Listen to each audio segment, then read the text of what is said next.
الحمد لله نحمده ونستعينه ونستغفره ونؤمن به ونتوكل عليه ونعوذ بالله من شرور أنفسنا ومن سيئات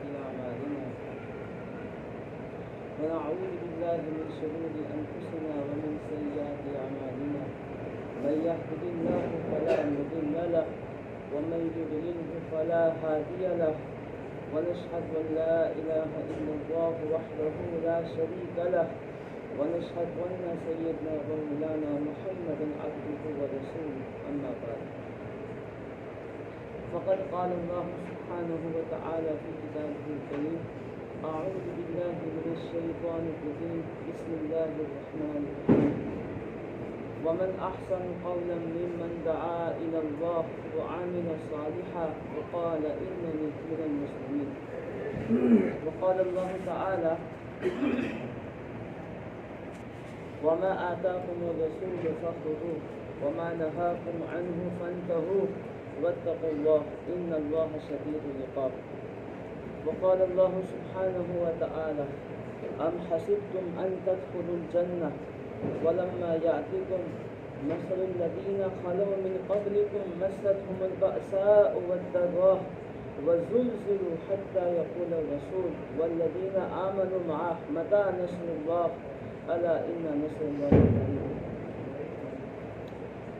وعن علي رضي الله تعالى عنه قال رسول الله صلى الله تعالى عليه وسلم يوشك أن يأتي على الناس زمان لا يبقى من الإسلام إلا اسمه ولا يبقى من القرآن إلا رسمه مساجدهم عامية وهي خراب من الهدى وقال عليه الصلاة والسلام من قال لا إله إلا الله مخلصا دخل الجنة وقيل يا رسول الله وما هي إخلاصها قال رسول الله صلى الله عليه وسلم وهي أن تحفظه عن محارم الله سبحانه وتعالى وقال عليه الصلاة والسلام يا ابن خطاب فنادي في الناس أنه لا يدخل الجنة إلا المؤمنون أو كما قال النبي صلى الله تعالى عليه وسلم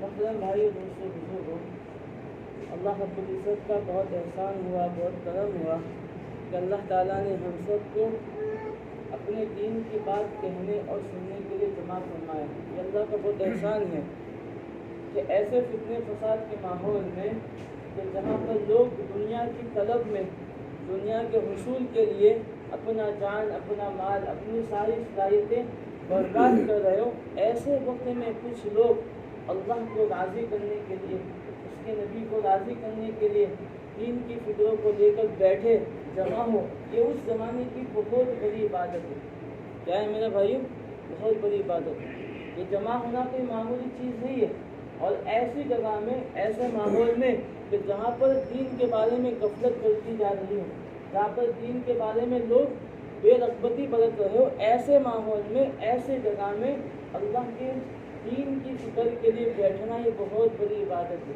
کیا ہے بھائی حدیث پاک کا خلاصہ کہ کوئی آدمی اپنے گھر میں عبادت کرے اور کوئی آدمی ایک گھڑی دین کی فکر کے لیے سوچے اپنے گھر میں 70 سال کی نفل عبادت سے بہتر ہے اور ایک دوسری روایت میں ہے کہ اپنے گھر میں رہ کر پوری زندگی کی عبادت سے بہتر ہے پوری زندگی کوئی آدمی عبادت کرے اپنے گھر میں اور کوئی آدمی تھوڑی دیر بیٹھ جاوے دین کی فکر کے لیے تو وہ پوری زندگی عبادت کرنے والا کہتے ہیں یہ تھوڑی دیر اللہ کے دین کی فکروں کو لے کر بیٹھنے والا یہ اس سے بڑھ جائے گا اس کی مثال دوں میں آپ کو اللہ کے نبی کے زمانے کے اندر عبدالرحمن ابن عوف نے پورے مدینہ والوں کی دعوت کی اس کی دعوت کی پورے مدینہ والوں کی دعوت کی اور بتا دیں کہ عبدالرحمن ابن عوف کی سخاوت بڑی مشہور تھی آپ کی فیاضی بڑی مشہور تھی تو پورے مدینہ والے خوشی خوشی عبدالرحمن ابن عوف کی مہمان نوازی کے لیے جا رہے تھے ان کی ضیافت کے لیے